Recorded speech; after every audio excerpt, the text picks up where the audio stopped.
Farm to road, farm to market road. Wala mong open. Then, ang pamatanaan ko is karin dito sa project description at sa background situation analysis. So, parang ako pamatanaan sa project objectives. So, what does the project look to achieve? In total, 50. Transportation lang. Easy access from the road. Farm to the market. Easy access.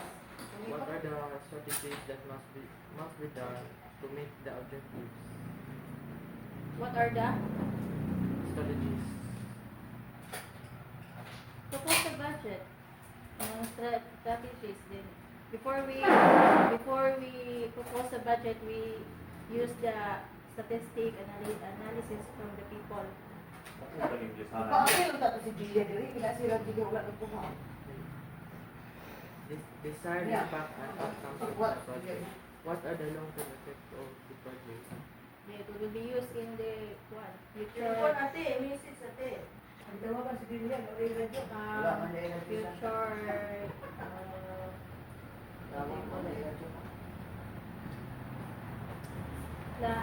future access in the project such as farming, any income from the barangay, maybe the barangay will hold quarrying project.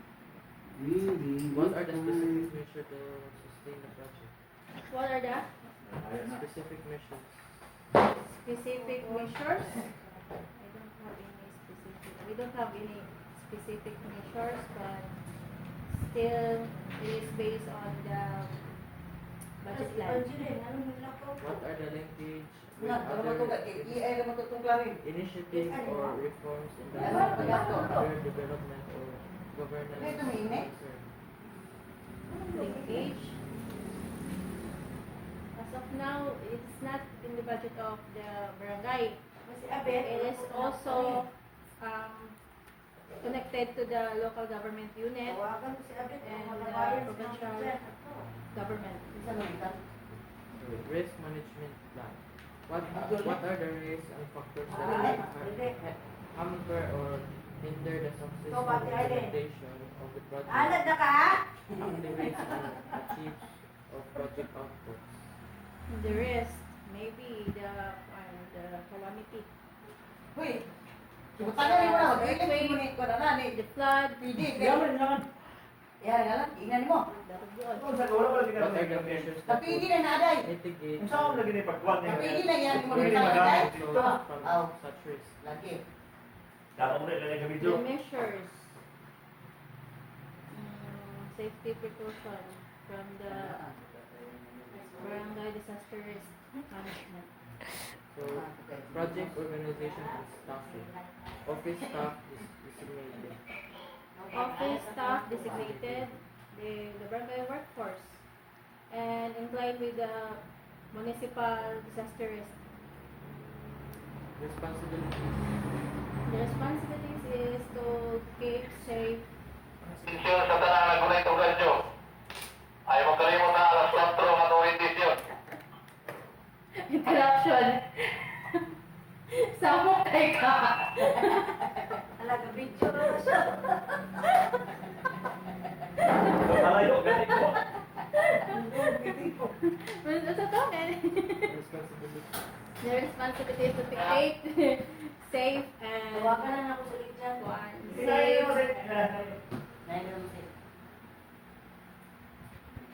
keep the the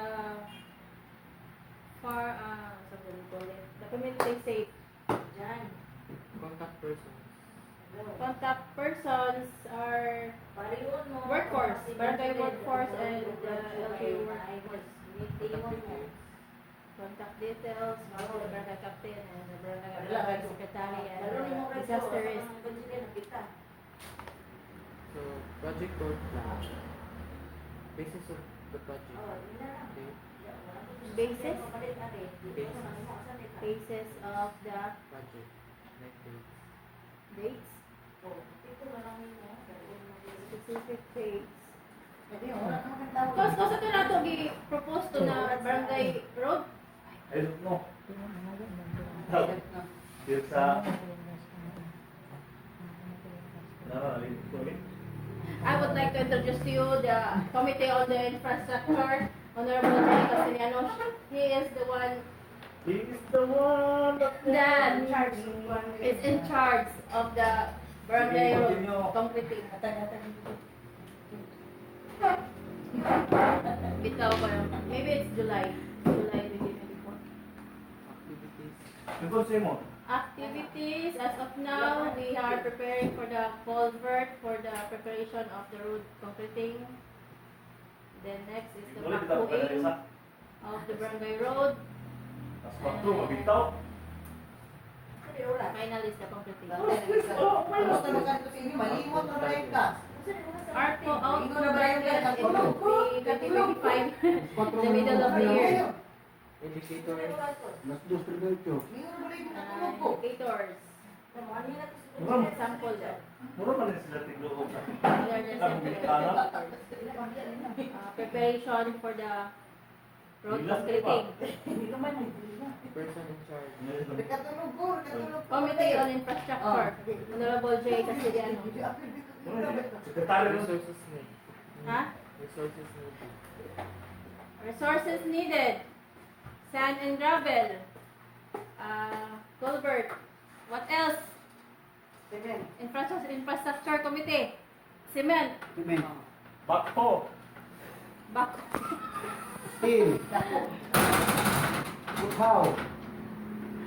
Any materials that is used for the concreting. Cost. Cost? The mayor said it would be 15 million. So, details budget requirement. Budget line item. Then, Line item. barangay road. Description. Description? Beside the riverbanks. Amount needed. Amount needed, 15 million. Proposed source. Proposers, it is from the barangay and the LGU budget.